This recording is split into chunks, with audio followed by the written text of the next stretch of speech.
Kia ora and welcome to KOCo Conversations. My name's Claire Wilson and I'm joined today by Alex King, a young emerging entrepreneur and a photojournalist. So thanks for joining me, Alex. Thank you. Thanks for having me. No, it's nice to have you here. I know over the course of time we've had conversations on various topics and I thought it would be opportune for us to get together and have a chat. Yeah, definitely. I do have, just to start us off, I wanted to ask you a question about your photography.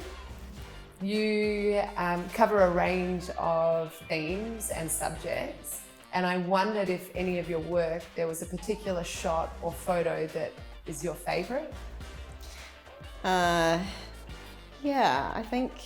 when I think about that, it's probably more the shot. There is a particular shot actually, now that I think about that, is the shot of Mike Tavioni, and it's one of him sitting at the end of a table. It's like a portrait shot, and he's sitting at the end of the table and he's sitting there by himself.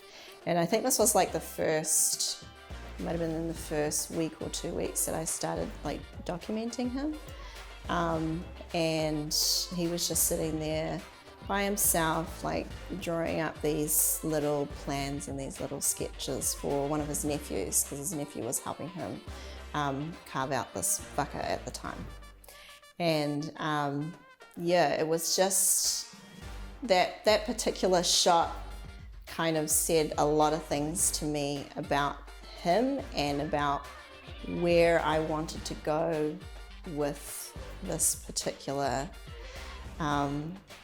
like what I was aiming to do with this project with him. And I felt a lot of emotion as well, my own sort of emotions when I look at that photo. It's like really, like there's like a deep connection between me and him and what I want to get out to the world. And it was one of the photos that I actually used in my exhibition, which is in Canada. Which was meant to be shown last month, and so at the moment, with everything going on, it's online now. So it is, yeah. And I remember you mentioning to me before, I've got a few questions here, that you were selected to exhibit your work, and it was this Mike Tavioni portrait series. Yes. Can you tell me, what was it that you were a part of? What was it that was supposed to happen? It was Photography Without Borders? Yeah. Can you tell me a bit more about that? Yeah, sure. So Photographers Without Borders is an organisation. It's a non-profit organisation, which was founded by the CEO Danielle De Silva, and she's a National Geographic photographer, and she's like the Sony Alpha female as well, which is it's sort of like a prize award winner.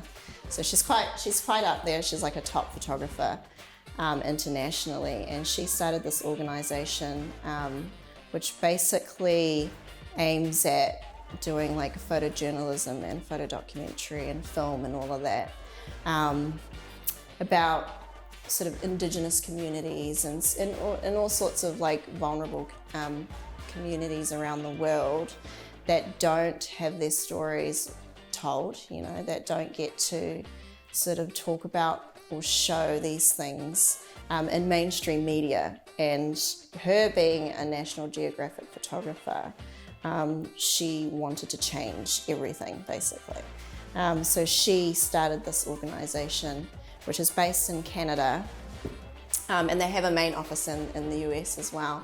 But it's pretty much about getting photographers and filmmakers from around the world on board to pretty much volunteer their services to these NGOs and these little organizations, other organizations around the world that are trying to help all these vulnerable situations and communities and people, and showcase all these things that are happening that we don't actually, the norm we don't see. So I found them really randomly online, and because at the time when I was doing Mike's project, I had no idea what I was going to do with it. I was just like, I just need to get it out there. I don't know how or what I'm going to do with it. I'm just going to go with the flow and see where we go. And And I found them randomly online one day because I actually just Googled like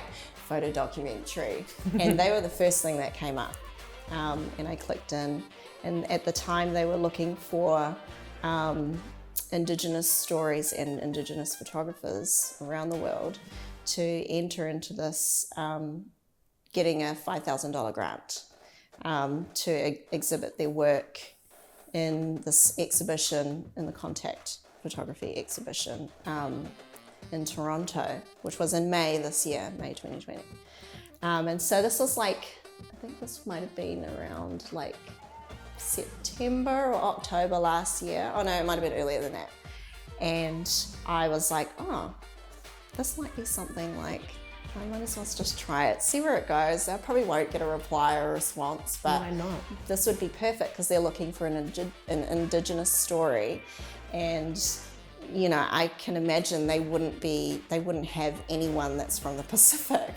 You know, everything else is like Amazonian or Native American, and that's sort of all the applications that they get.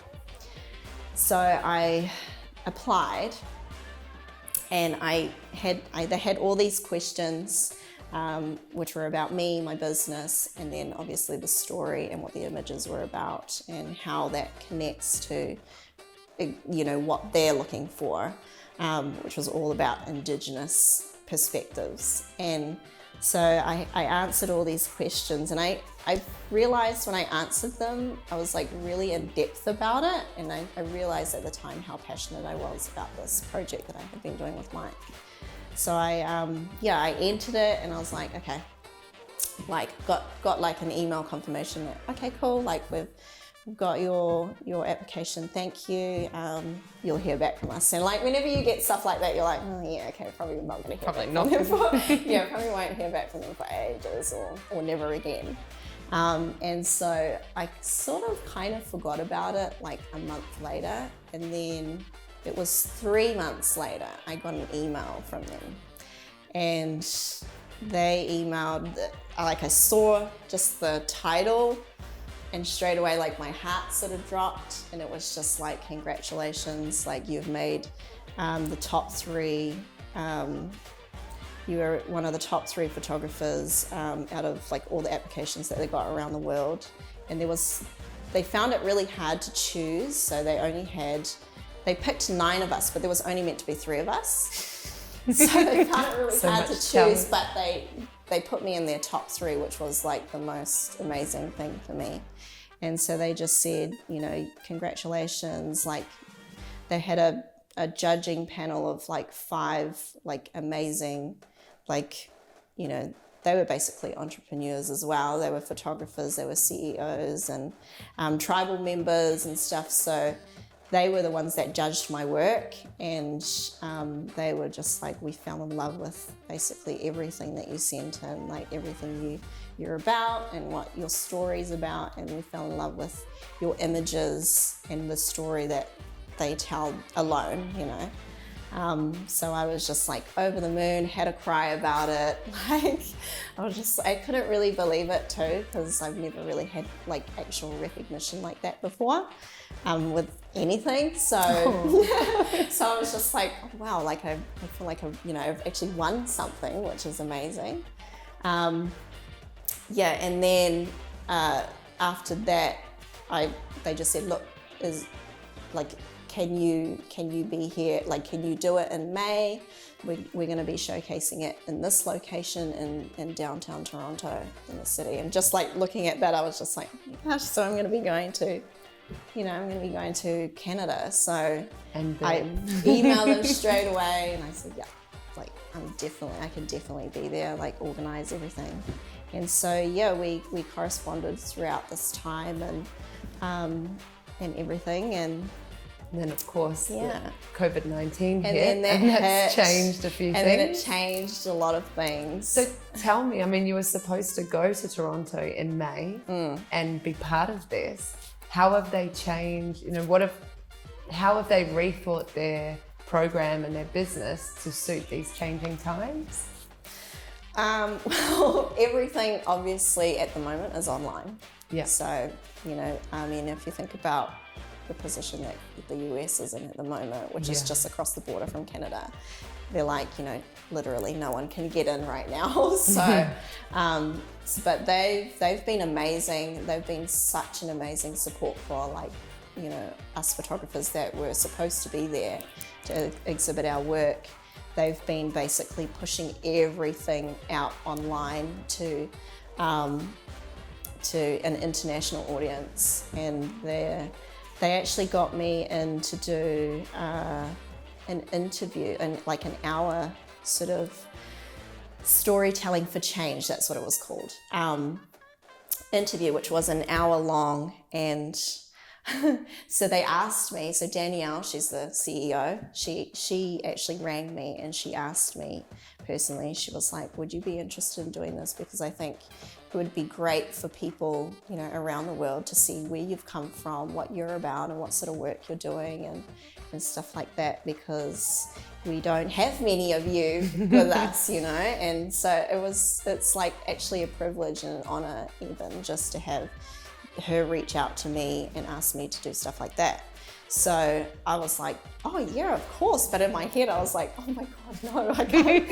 What am I going to do? What am I going to say for an hour? Who's going to be interested in me for an hour, And so I said yes, and she gave me basically 5 weeks to prepare for it. And in that 5 weeks, I totally did not prepare for it. In terms of preparation, did she give you like topics or she actually questions? said to me, it's actually all up to you what you want to talk about. Okay. Obviously, she's going to have specific questions that she'll ask me.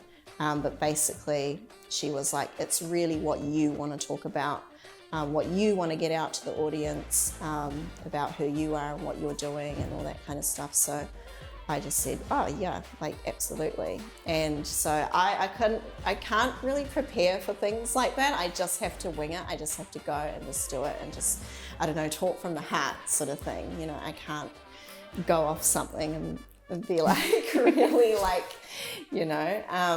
so yeah. And so they've been offering me, she's actually been offering, like her personally, she's been offering me a lot of opportunities within the organization, and which is like incredible, especially someone of her, she's sort of up there, and she's always thought, she's thought about and thinks about people like me who are like, trying to get somewhere with our work. And so yeah, she always reaches out to me, and she's given me like lots of little opportunities here and there, and even paid work as well, which is amazing. She's got contacts all around the world, and during our lockdown time, she actually called me again and she said, look, I've got 2 jobs from a couple of organizations in the US who are willing to pay you to do some photos right there in your own home, and they'll pay you for it. And I was just like, oh my goodness, like that's amazing. Yeah. To just basically be handed this sort of work is incredible, especially because I live on a little island in the, in the middle of nowhere compared to, these guys are on the other side of the world. So. Well, it sounds like, from when we first sort of had our chat, and it was for the Emerging Entrepreneurs Award through the Business Professional Women's Association. You then went on and you've had this wonderful opportunity with Photography Without Borders. Do you think you've changed in any way? And what have you learned in that sort of year or so, or 9 months? I've definitely learned a lot. I think I've learned more like about myself and like sort of where my passion and my journey is sort of heading.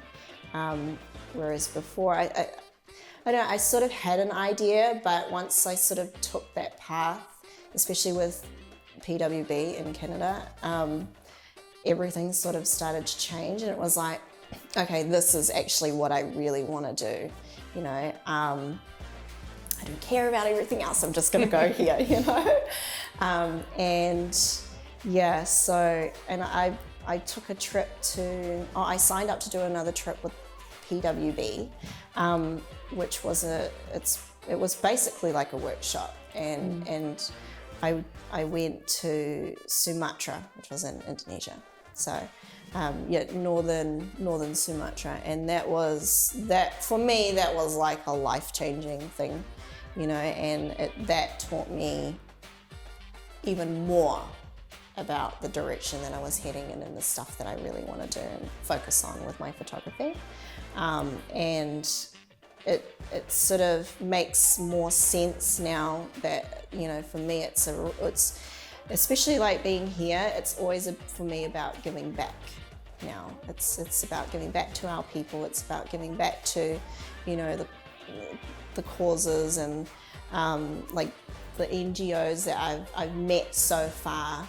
It's about giving back to them in some way and, getting their stories out and showing images that are sort of captivating people and asking, they're the ones asking questions. I've got an audience that whenever I upload images about, like my Sumatra trip, I have a ton of people asking me questions behind my stories. Like, I get these DMs about, my trip, and it's really amazing because it's like it's opening people's minds, and it's creating space and a conversation for people that don't normally see the stuff or even care to think about this stuff. But if you create this perspective, and it's just like you put it in their faces and you are like, here, you decide what you think about this, but this is what I think about this.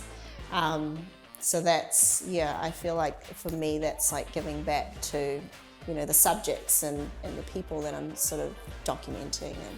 And And I love that about your photography. I think often when I look at it, it does move me and it makes me feel inspired, especially during these times where it's been a little bit difficult. You get a bit stressed and the smallest things, you feel sorry for yourself and you think, times are tough. And then you see these photographs or you see what other people are living through and you think, hold on a minute, I'm fine. I've got a lot to be grateful for. Yeah. And I think you capture it really beautifully. Yeah. And you or capture others and their emotions and the moments, which is beautiful. And I think it takes a real talent to be able to do that.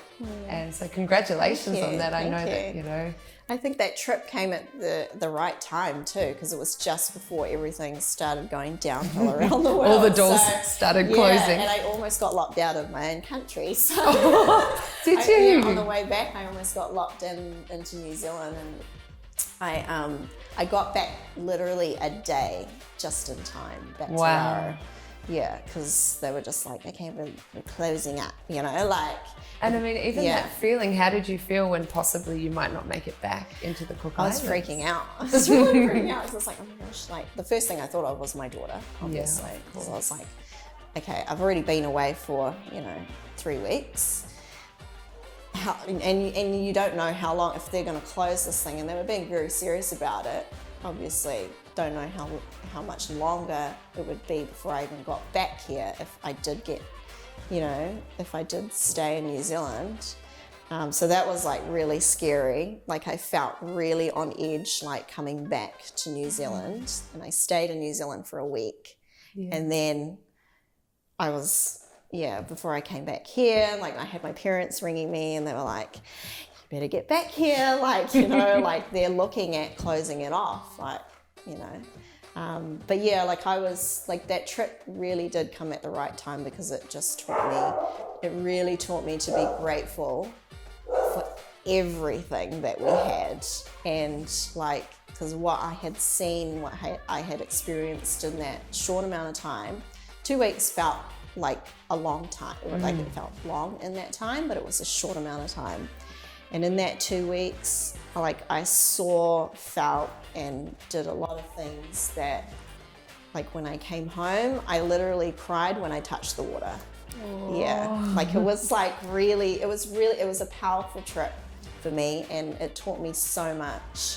Yeah, of course. Yeah, so that's why like when everything started shutting down and borders were closing and everyone was like in a panic about the world is closing down and all that, it was just like, well, from what I had seen, it was just like, this is kind of necessary. Like, you know, we're very lucky, and we live in a really privileged part of the world compared to what I just came from, you know, and then when I saw that people were going crazy about buying toilet paper in Australia, and I was like, we don't even use toilet paper in Indonesia, like.